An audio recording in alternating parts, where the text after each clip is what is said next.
Good evening, everyone, and welcome. I'm Divya Gopalakrishnan, and on behalf of CareEdge, I welcome you all to our discussion today on banking is the profitability at the peak. We sincerely appreciate your time in joining us for this webinar. We would like to welcome our esteemed guest speakers for today, Mr. Atul Malik, who's an independent director at Yes Bank Limited, and he's also a senior advisor at TPG Capital, Mr. Sanjay Rudra, Executive Director, Union Bank of India, Mr. Shrinivas Pendharkar, EVP Finance and Accounts, Axis Bank Limited. This session will be moderated by Sudhakar Prakasam, Director, CareEdge Ratings. We will commence this session with a presentation by Aditya Acharekar, Associate Director, CareEdge Ratings. This will be followed by a panel discussion and a Q&A session. In case of any queries, participants are requested to key in your panel.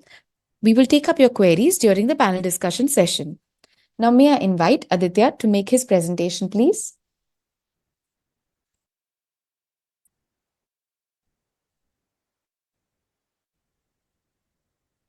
Thank you, Divya, and good evening, everyone. Once again, I welcome you all to the CareEdge Ratings webinar on banking is profitability at the peak. Indian banking sector showed resilience through the COVID period by adopting the required measures, including prudent capital raising and adequate provisioning. This was supported by various measures announced by the government and the RBI.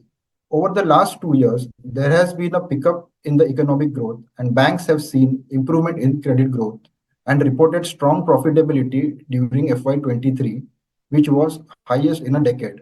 Notwithstanding global concerns like the Russia-Ukraine war or fears of a possible slowdown in the developed economies. RBI has been increasing interest rates during FY23 and has maintained the interest rates from February 2023 to target inflation.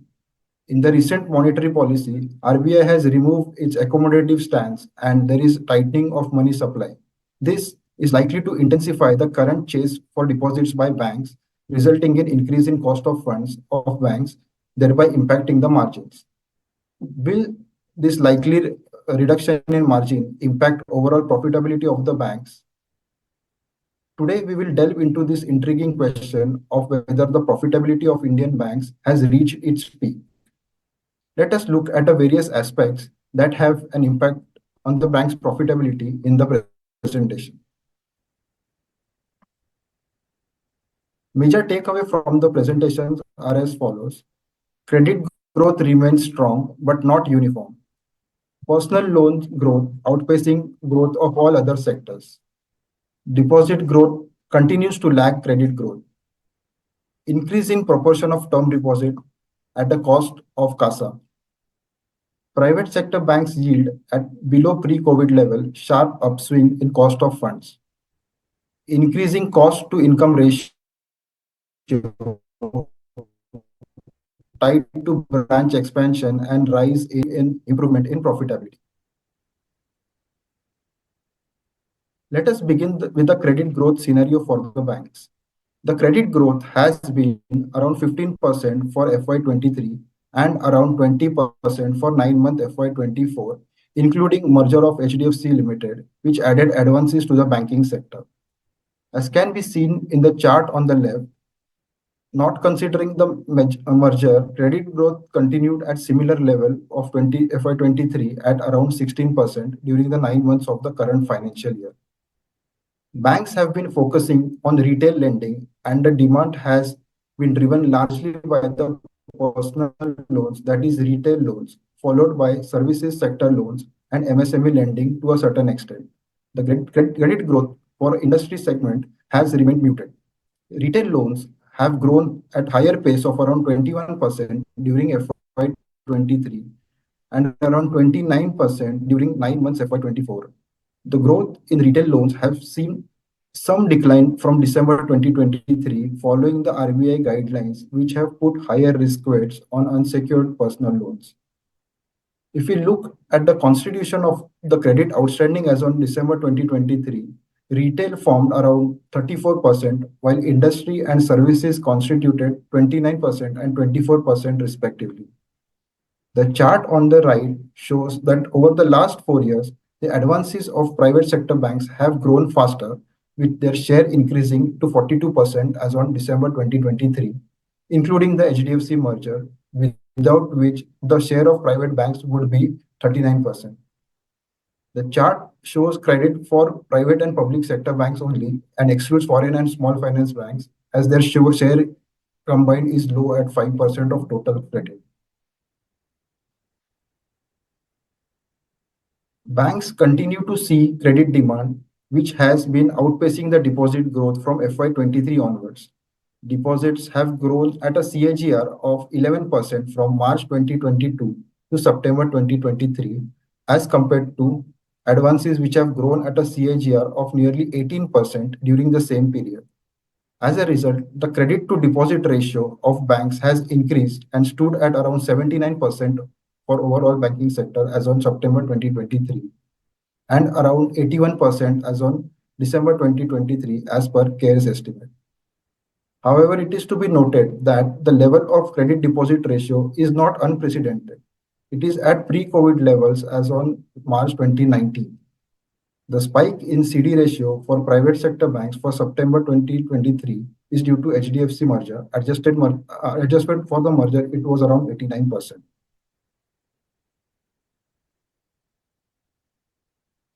While deposit has been lagging credit growth, deposits saw some support from withdrawal of the rupees 2000 currency notes and higher interest rates shifting deposits towards term deposits from CASA deposits. As a result, the CASA of the banks has seen a decline since March 2023, as can be seen in the table. The CASA of banks has reduced to around 39% as on December 2023.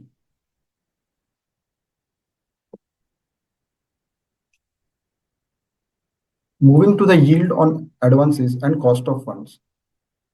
RBI has increased the repo rate by 250 bips from May 2022 till date. In response, banks have largely passed on the increase in rates, resulting in increase in yield on advances.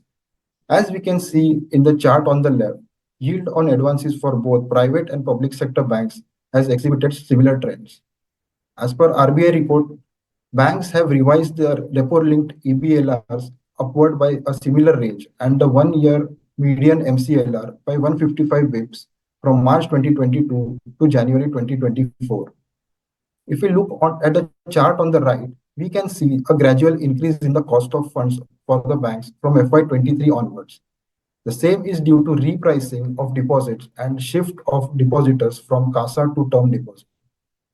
RBI reported that the weighted average rate on fresh domestic term deposit increased by 246 bips, and that on outstanding deposit increased by 180 bips during May 2022 to December 2023.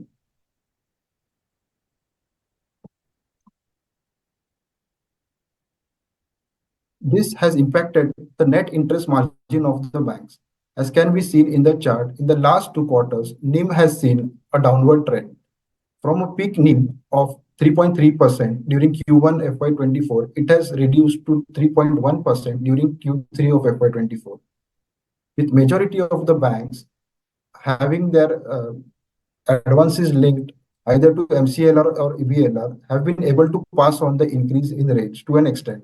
However, with the liquidity deficit situation in the market, customers have alternative investment options and higher consumption. Raising deposits will continue to remain a challenge for the banks. CARE expects that the cost of deposits will remain higher, which would further put pressure on the margins. If you look at the non-interest income, although it is growing in absolute terms, the proportion of non-interest income to overall income has reduced from 16% during FY22 to around 12% of total income in Q3 FY24. The chart on the right shows a breakup of non-interest income, which largely comprises fee-based income and other components being treasury income and other income, which includes recovery from return of accounts, dividend income, etc. During FY23, treasury income saw a decline due to spike in interest rates, resulting in banks reporting mark-to-market losses. Over the period, if we see, the proportion of fee-based income has been increasing and has grown at a CAGR of around 16% from FY22 to FY23.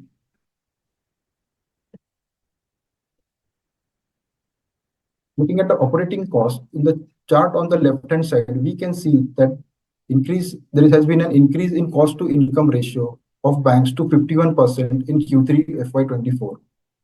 The same has been increasing for both public sector as well as private sector banks.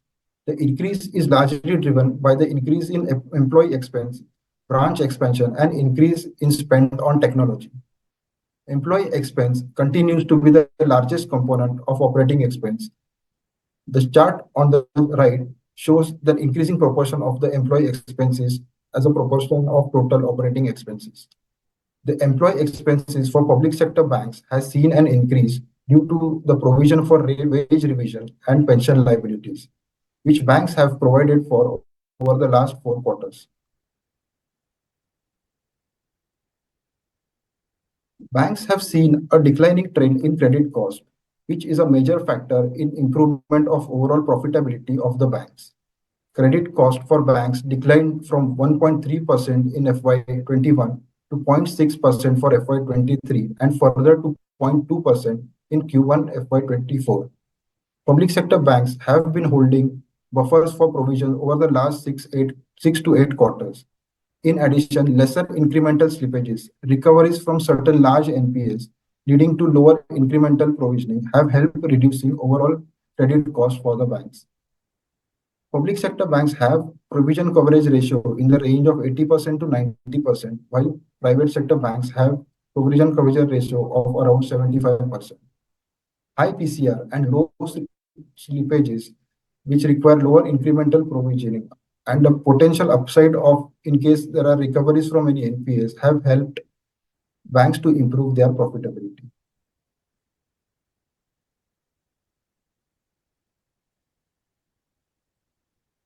Banks have witnessed an increasing trend in the return on assets due to the increasing lending rates coupled with reduction in credit cost. However, going forward, falling NIMs along with reduction in non-interest income and increase in operating cost is anticipated to affect the return on assets, which may see some normalization in the next financial year.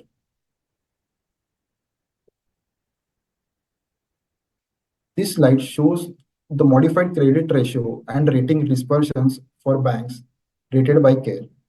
The chart on the left shows CARE's modified credit ratio, which is a ratio of upgrades to downgrades. As can be seen, the ratio for H1 FY24 for the BFSI segment was highest over the last 5 years at 4.2.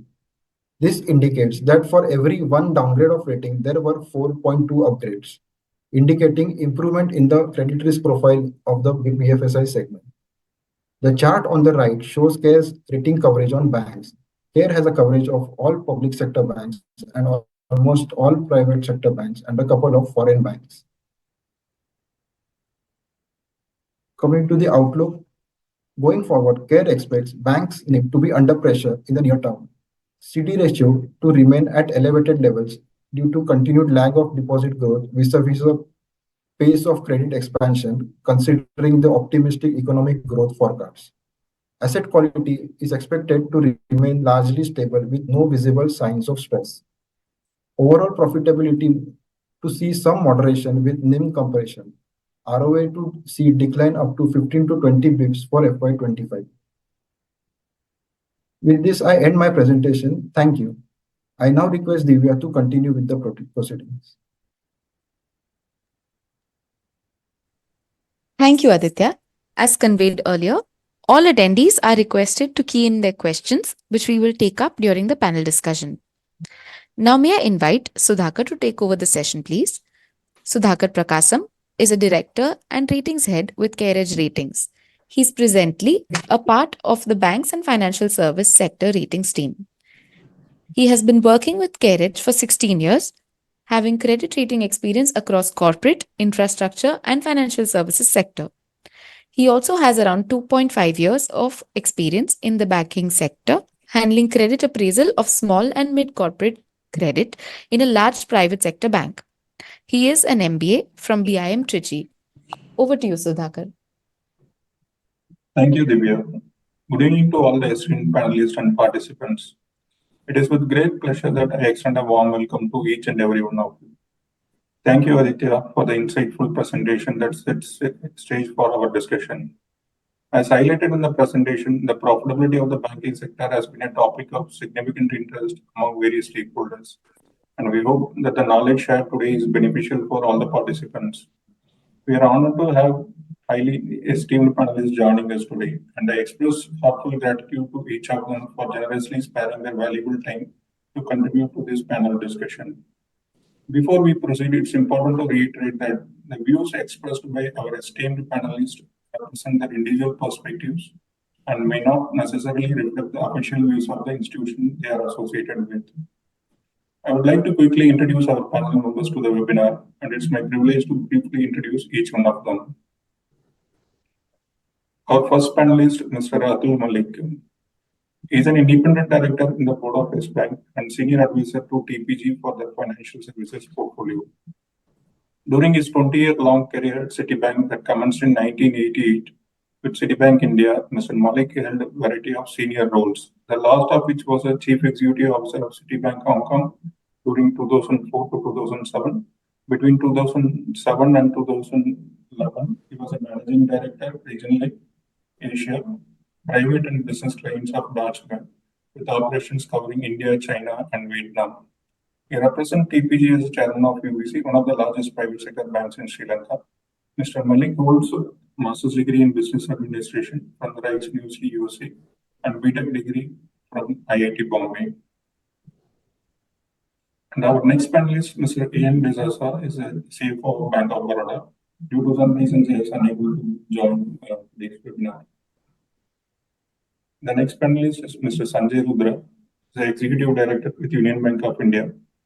Mr. Rudra has over 3 decades of rich experience to his credit in various facets of banking, such as credit, priority, MSME, and integrated risk department. He holds postgraduate degree in physics and a diploma in financial management from Wellington Institute. Prior to joining Union Bank of India, he was a general manager and chief risk officer of Bank of Maharashtra.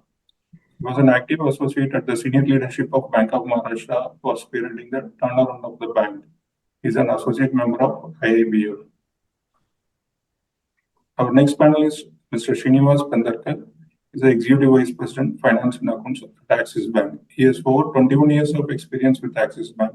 At Axis Bank, he looks after various functions such as regulatory reporting to RBI, financial reporting, NPA, MIS reporting, and overseas process for identification of NPAs and adequacy of provisioning, among others. Mr. Pendharkar is a qualified chartered accountant. I extend a warm welcome to all the participants who have dedicated their time to be part of this webinar. In case participants want to ask any questions on the presentation made or otherwise, they are requested to key in the question in panel on the screen. Now we will begin our panel discussion and simultaneously take questions from the participants. My first question is to Mr. Sanjay Rudra. Sir, last financial year, FY23 was one of the best years for the banking industry, with many of the banks reporting high profitability, supported by better NIM and low credit cost. Return on assets, after peaking in Q1 of this financial year, has witnessed slight moderation in subsequent quarters. Is the banking industry profitability at the peak? What is your view? Yeah, good evening to all. Thank you, Mr. Sudhakar. Regarding the profitability of the banking industry, which you are rightly said in the first quarter, it was improved, quite a good improvement was there, but subsequently it was moderated, but to a marginal level only. What I find that most of the public sector bank has reached to a ROA of almost 1%, and already the private sector banks are having the healthy ROA.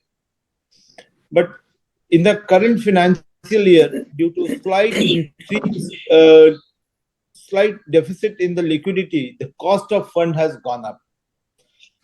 But if you see the cost of fund, because of that, the margin is under pressure.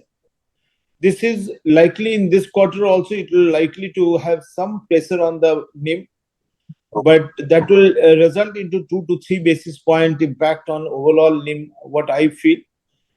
But here I would like to differentiate between the public sector bank and private sector bank.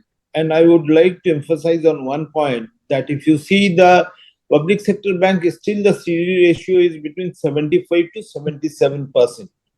Okay. While they have a good opportunity to improve their CD ratio and improve their profitability by that. In fact, if we see 3 to 5% opportunities are there to improve the CD ratio.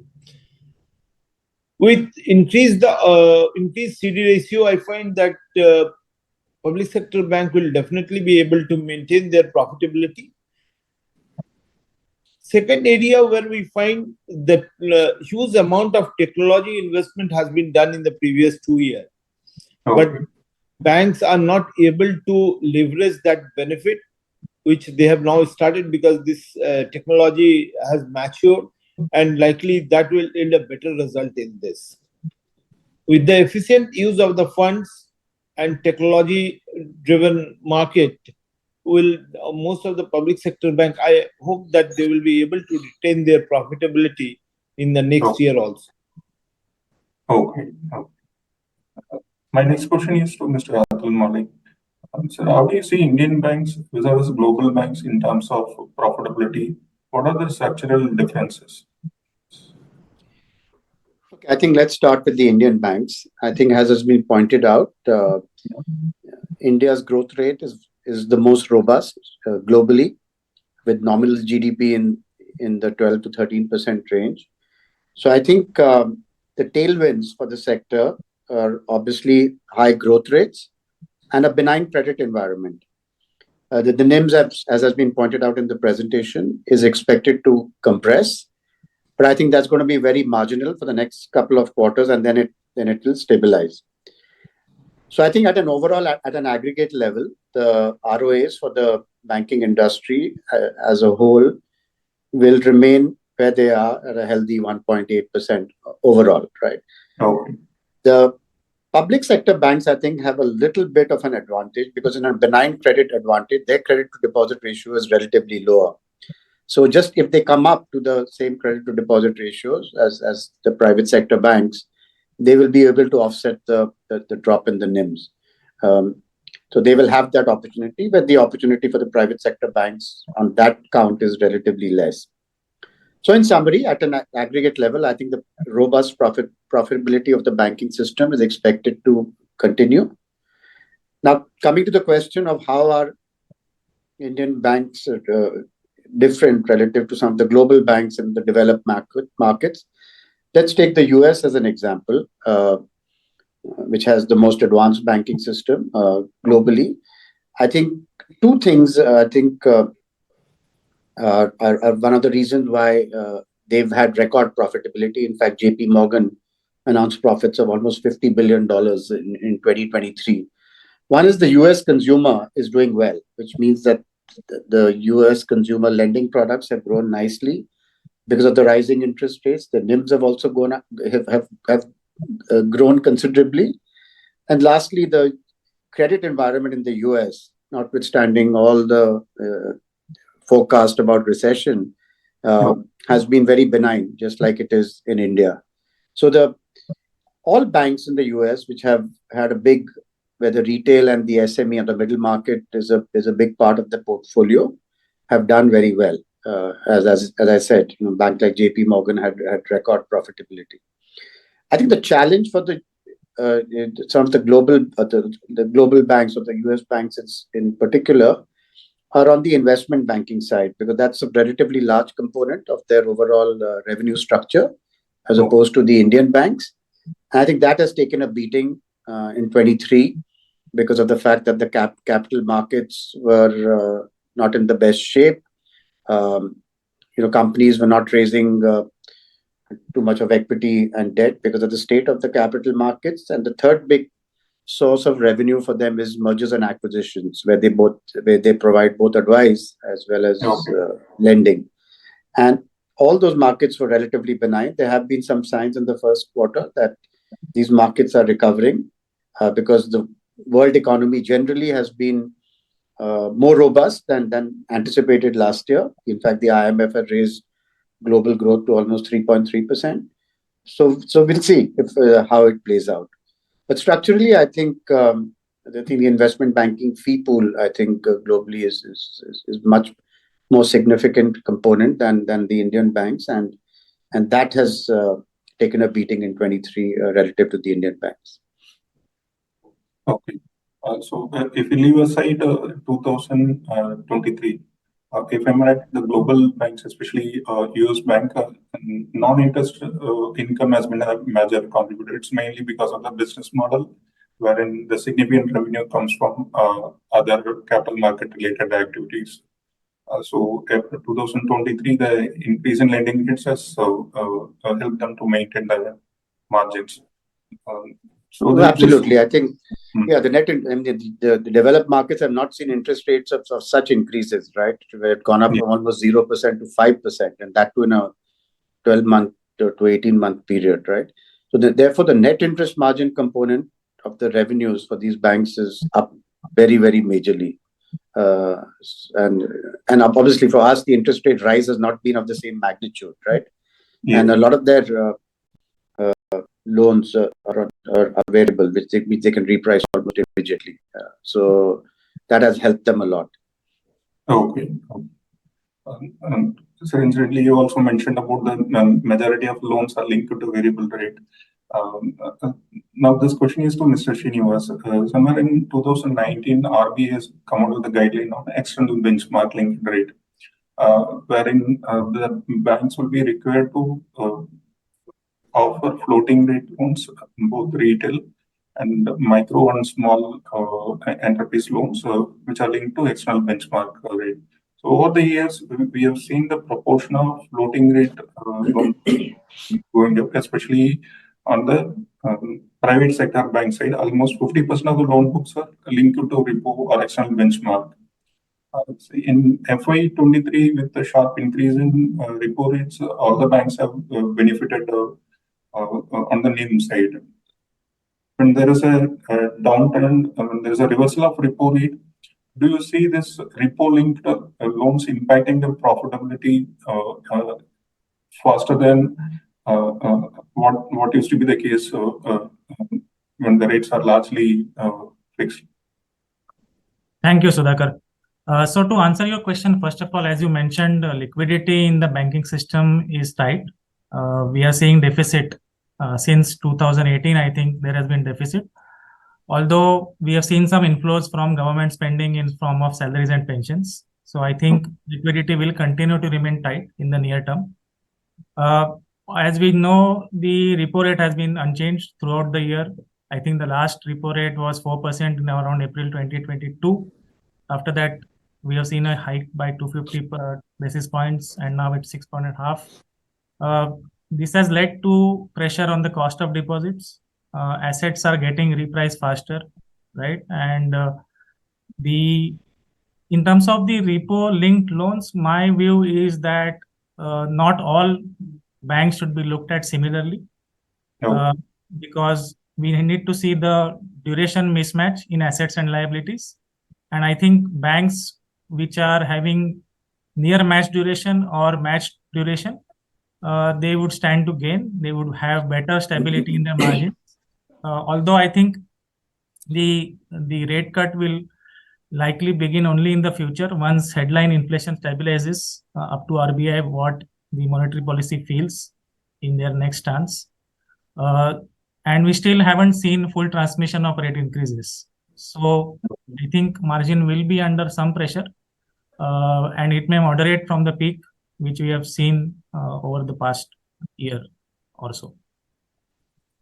Okay. Typically, what are the strategies the banks follow to mitigate this repo-linked floating rates? As I said earlier, when there is a sudden change, repricing in the liabilities. Repricing of liabilities will take time. I think there is a lag in the repricing of liabilities. The loans will normally get repriced faster. And as you said in the presentation also, that the credit demand is going up, especially on the unsecured loans and the and the credit cards, right? Okay. Most of retail and SME are, as you said, is repo linked. So as of now, at least since the RBI has not made the rate change, Okay. there is no further impact. But I think we will have to wait and watch and see what from the repo rate perspective, what the RBI thinks, whether the liquidity is adequate or is comfortable or not, and then decide. Okay. This question is to Mr. Sanjay Rudra. So last financial year, the banking sector credit growth witnessed almost 15% credit growth, and it continues to remain strong. For the 9 months, it's around 16%. So what is the credit growth expectation for the next financial year?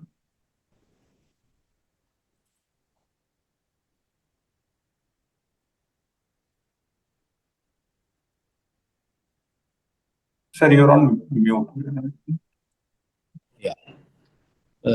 Sorry. See, what we have seen from the past that usually the credit growth is linked to the GDP growth.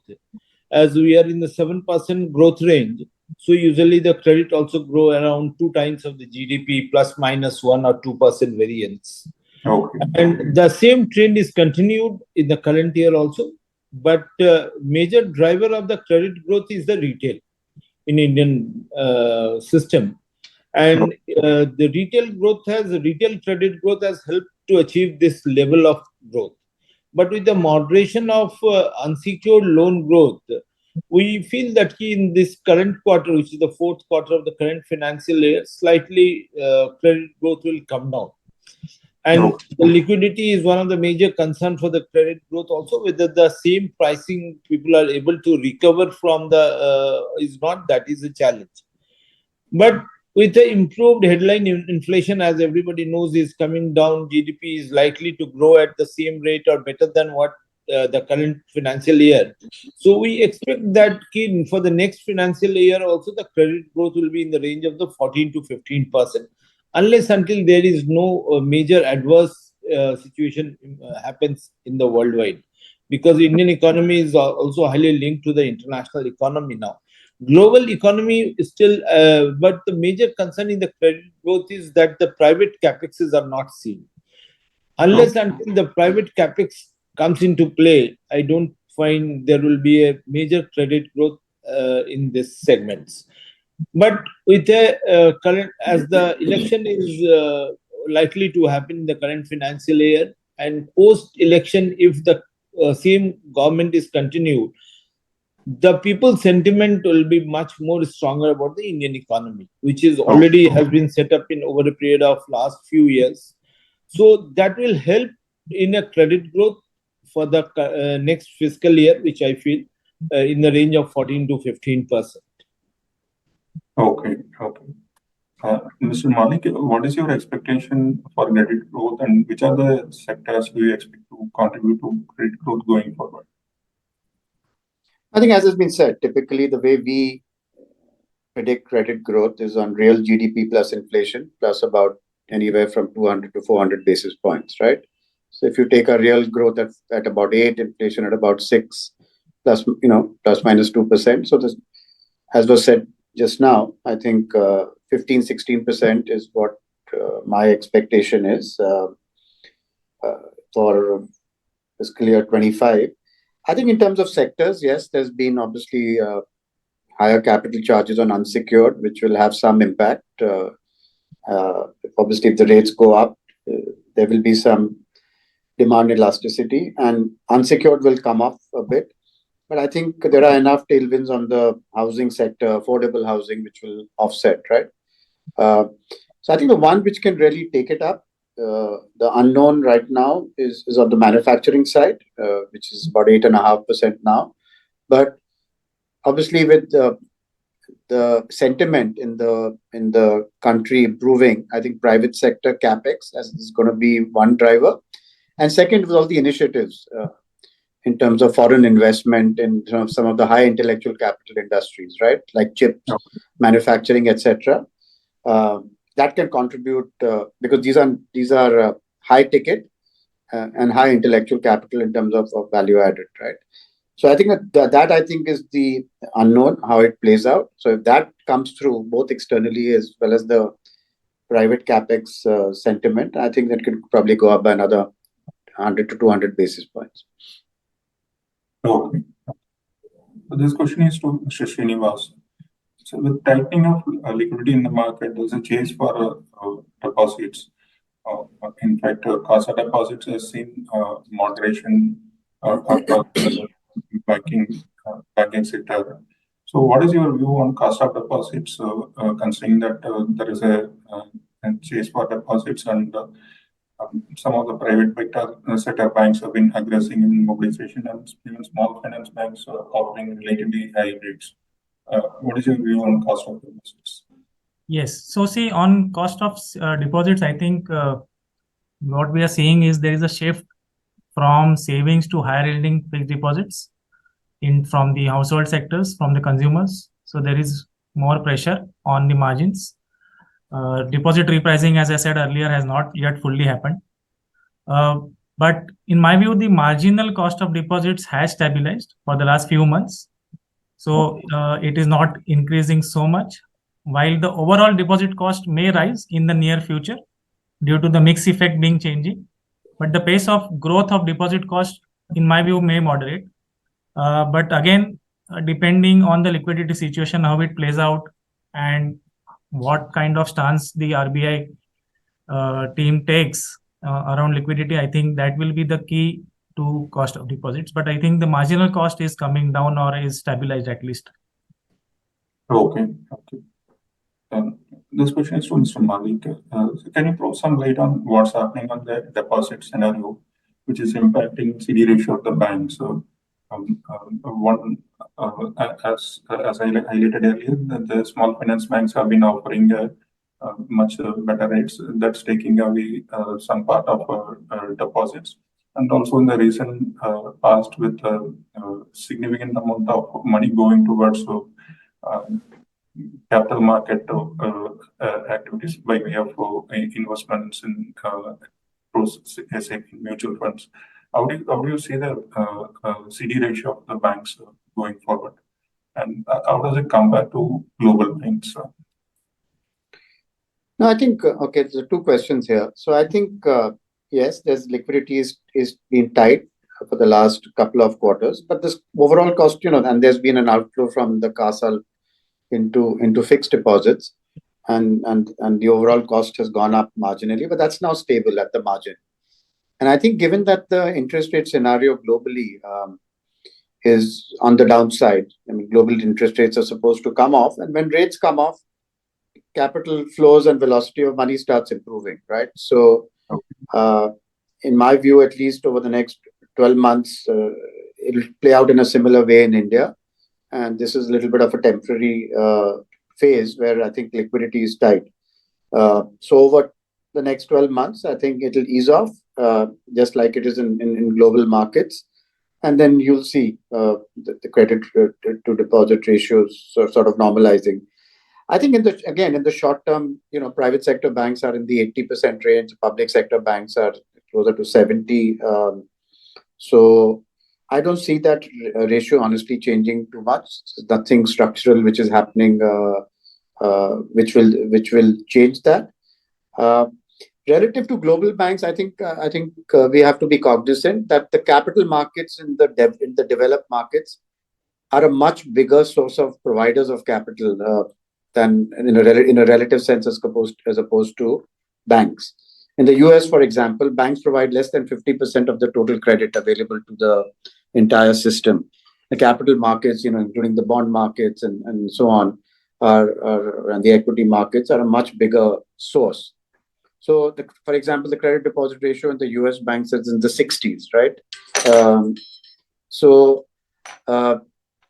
In a relative sense, obviously we are much lower. The developed banks markets are much lower, and it's not expected to change as of now.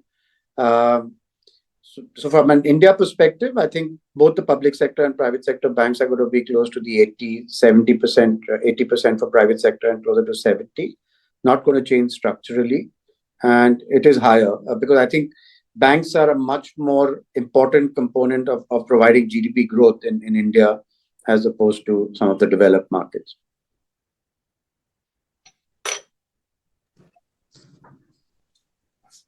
As you highlighted, other than capital markets, alternate investment funds also, if I'm right, one of the major providers of credit in the developed markets. How do you see the situation in India? Do you see in the long run the corporate credit, or at least certain segments of corporate credit being serviced by the or catered by the alternate investment funds? I think a large part of it is regulatory. I think suddenly you're seeing private credit, even private equity, right? Which typically would invest equity, getting into infrastructure, getting into real estate, getting into private credit, because sometimes, because of the risk involved, I think the non-bank players are more willing to take that risk, and that is becoming a larger and larger component, right? Okay. Globally. I think India, we are relatively, the private credit markets are relatively, we are a little bit away from that in that sense. Okay. And there are banks with, deep amounts of capital, etc., which are able to fulfill the kind of requirements which our system needs. And, again, I think our regulators have managed the banks very well. I think if you look at it dispassionately, our banks are probably in the best shape globally in terms of capital, in terms of regulation, in terms of our regulators being proactive.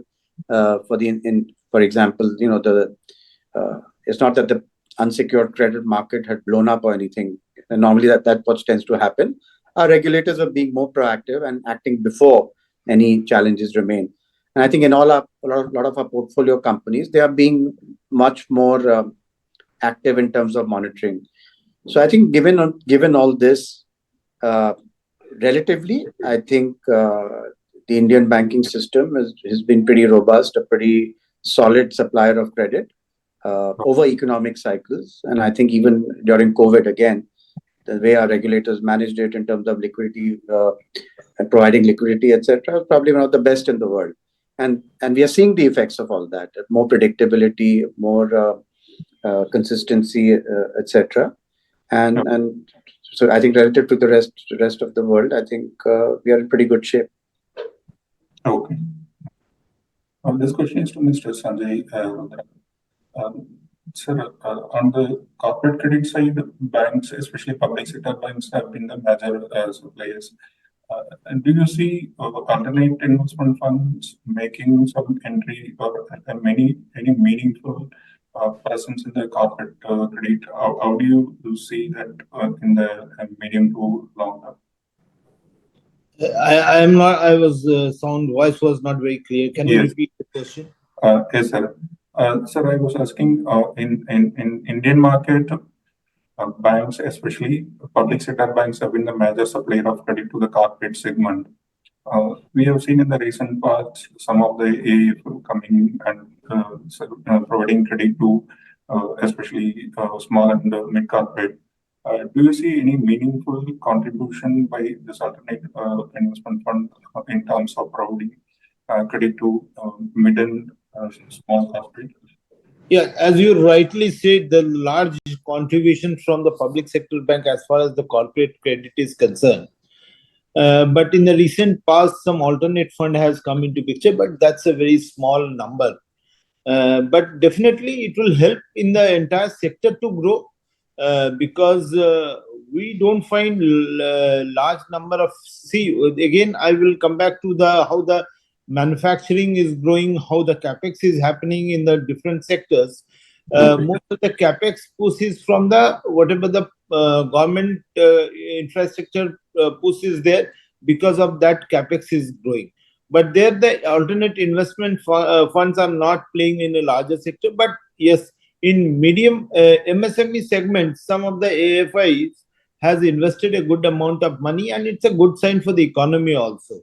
This will help to get the better pricing for the corporates also, and overall industry growth also will happen in a better way.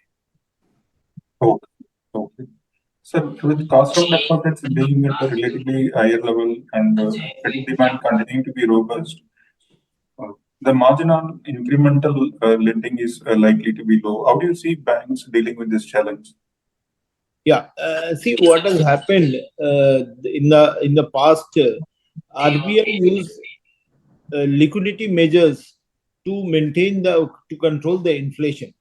Instead of increasing the rate of interest, repo rates, liquidity was tightened. As a result, the cost of fund has gone up. But this has impacted positively as far as the headline inflation is seen. Now, with the measures which the RBI has taken, the inflation is more or less under control, and going forward, whatever the expected rate of inflation, which 4% plus minus 2, that RBI targeted level will be achieved. If that happens, then definitely some liquidity will be released in the market. RBI will change their stand, and liquidity position will improve. So it will help in lending also, but at the same time, banks need to improve their efficiency. With a cost to income ratio of 50% and above, it is very difficult to continue with this higher cost to income. So I think most of the banks are working on the cost to income ratio. How efficiently they can use their resources, that will be a challenge for the banks. And in fact, if you see the top line and bottom line balancing, how the banks are doing the top line and bottom line balancing, that will help to maintain their NIM and their profitability. Okay. So this question is to Mr. Shrinivas. When NIM is seeing pressure, another avenue is to have a thrust on non-interest income. How do you see banks growing their non-interest income, especially fee-based income?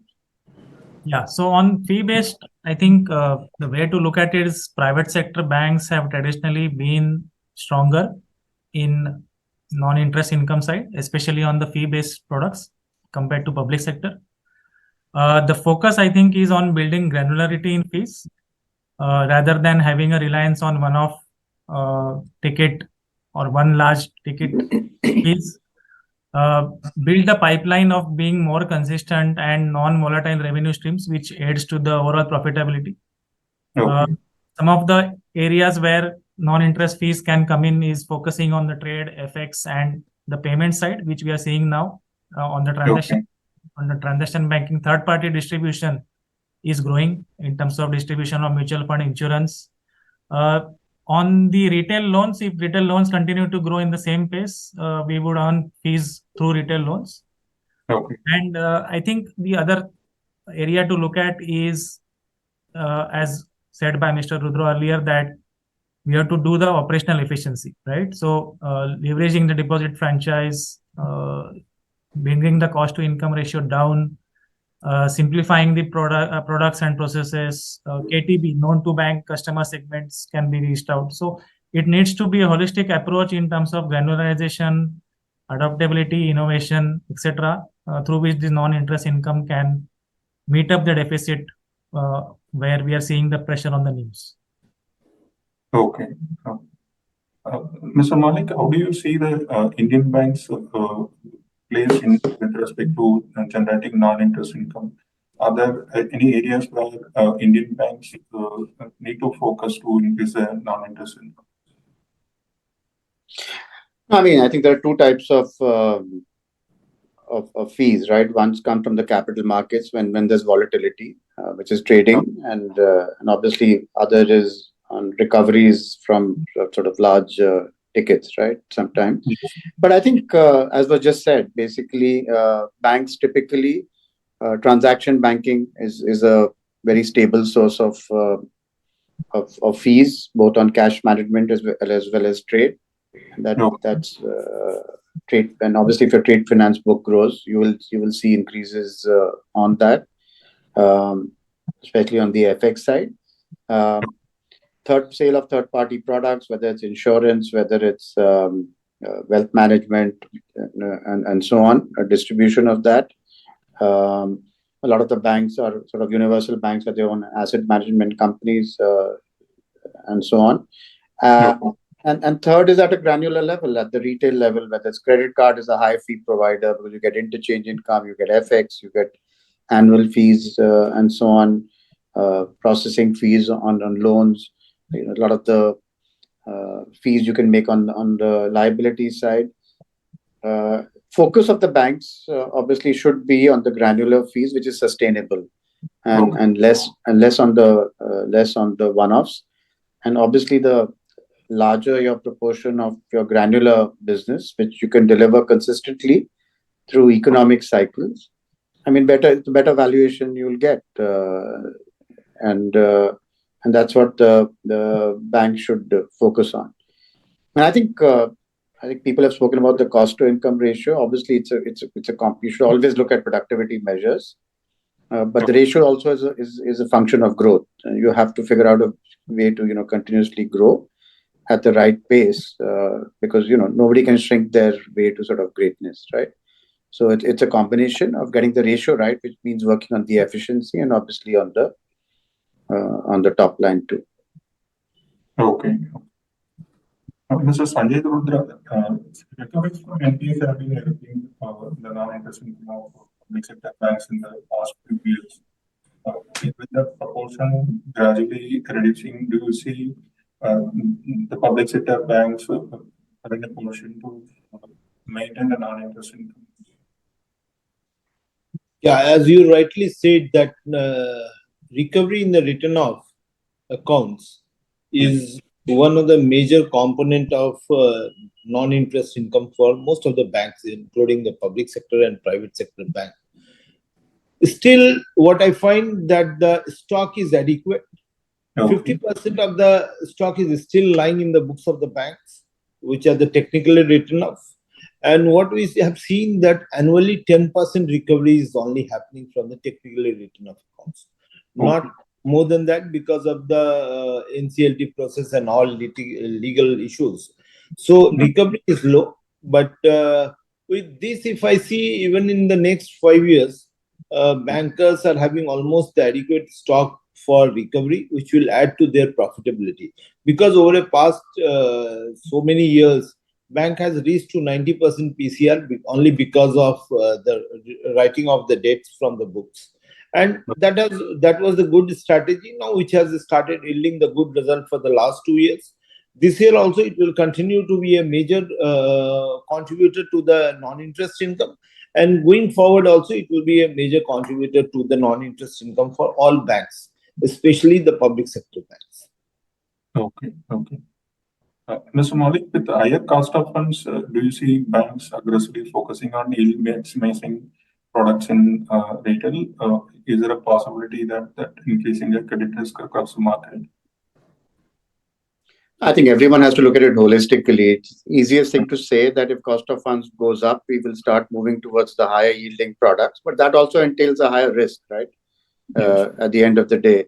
So I think you have to look at it holistically, and you obviously want, depending on each bank's strategy and risk profile, you want to make sure that you are investing in products which provide you satisfactory returns over economic cycles. So I don't think you can look at it simplistically and say that if cost of funds goes up, all banks will move towards higher yielding products. There's a lot of risk infrastructure you need to build, because at the end of the day, banking is a cyclical business. And if you don't get the cycles right, you could get wiped out when things are tough. So I think you have to look at it holistically and in line with your risk profile of your bank. Okay. This question is to Mr. Shrinivas. Banks, especially private sector banks, have seen challenges regarding employee attrition leading to employee cost and also the branch expansion adding to cost. So how do you see the operating cost or cost to income going forward? Yeah, so as you rightly said, I think 3 reasons why OPEX is looking high. One is attrition. Although now I think attrition has moderated in the current year compared to the previous year, but attracting new talent is coming at higher cost, and this includes acquisition, training, and transitional cost. Second is infrastructure expansion. Again, branches are being opened in the hinterland, and focus is on branch banking, MSME, and rural business. Okay. All of these have intensive businesses and require higher cost. And the third thing to remember is digitization. And the onboarding of digital team, product team, support team, banks are spending heavily on technology. I think in the current environment where we have a benign credit environment, we have stronger names and low credit cost. The OpEx will continue.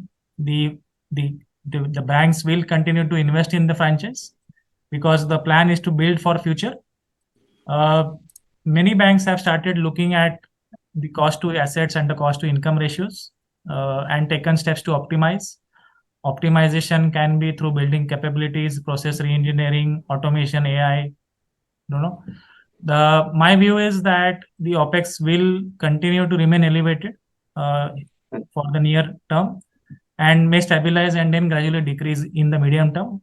Once we have the operating efficiencies being kicked in and productivity is improved, we may see a decline or moderation in OpEx going forward. Okay. And one more thing, nowadays proposed to move towards provisioning based on expected credit loss method. How do you see this impacting the profitability of the banking sector? How are the banks placed on this? Your question is on ECL, right? Yes, ECL. Yes. So again, ECL, I think there will be impact on profitability of some banks, and there will be an impact on the capital of the banks. And as you said that the discussion paper of RBI is out. RBI has also formed a working group, and hopefully there should be some guidance coming from the working group on how exactly ECL is to be implemented. One fundamental difference we are seeing is that it is on the expected loss model as against the incurred loss model. And it also includes non-fund-based exposure in addition to the fund-based exposure. So that is one fundamental difference. In terms of impact, I think if you look at private banks and public sector banks both, private banks have built up contingency provisions, and some of them have built COVID provisions throughout the cycle since COVID. Asset quality remains good for all banks in general. Provision coverage is high. So I think for the large private banks and the medium PSB banks, there would not be material impact because of ECL. The challenge will, of course, be in terms of the infrastructure, setting up of the systems, processes, and technology. We will need models for computing ECL, given the PDLGD database. So those will be the challenges. I think RBI will give a time frame. I think the discussion paper suggests 5 years. 5 years, yes. For implementing, but I think most banks would be able to manage the impact much earlier. But there will be impact, but I think the banking sector in general is in a relatively better position now compared to a few years back to manage the impact. Okay. Mr. Sanjay, Rudra, what is your expectation on asset quality going forward? Do you see such building up in any of the asset classes? Yeah, asset quality for the last 1 year has improved substantially. And the delinquency ratio has come down drastically. Okay. With the asset quality, if you see, and I don't find any sector is doing bad, barring few of the small, like the textile and all, has started showing some stress. Okay. But one area which I find is a very critical, that this asset quality is maintained based on the climatic condition for the last 2 years. Fortunately, the monsoon was good. Agriculture sector has done well. But if anything goes wrong with the agriculture sector and weather conditions for the next year, then there may be some impact on the agriculture side. But overall, if you see, the asset quality is improving day by day, and in fact, the credit cost has come down drastically. In fact, we most likely the credit cost will be in the range of the 0.5 to 1% range, and delinquencies are really has come down. So these all has helped all the banks to maintain their good asset quality, and I don't find any stress on any of the segment. In fact, the MSME was post-COVID, there was some stress in the MSME sector, but which I find that they have also improved substantially. But going forward, as the economy change, climate change, we have to see how the asset quality turns out. But overall, the present situation is good, and going forward, also most likely it will be maintained. Okay. Mr. Malik, what is your expectation on asset quality? I think generally asset quality is pretty benign. It's probably in the best shape we've seen it over the past at least 7 to 10 years. And I think if you look at it, you divide it into internal factors and external factors. I think on the internal side, we have high growth rates. From a political perspective, we're pretty stable. So don't seem to me any internal shocks in the horizon. I think what can change is external, right? Because there are a lot of unknowns in the world, right? I mean, the unknowns could be, as was mentioned, could be climate change, could be if Trump gets elected, he puts a tariff on all countries, as he's saying, that could have an impact.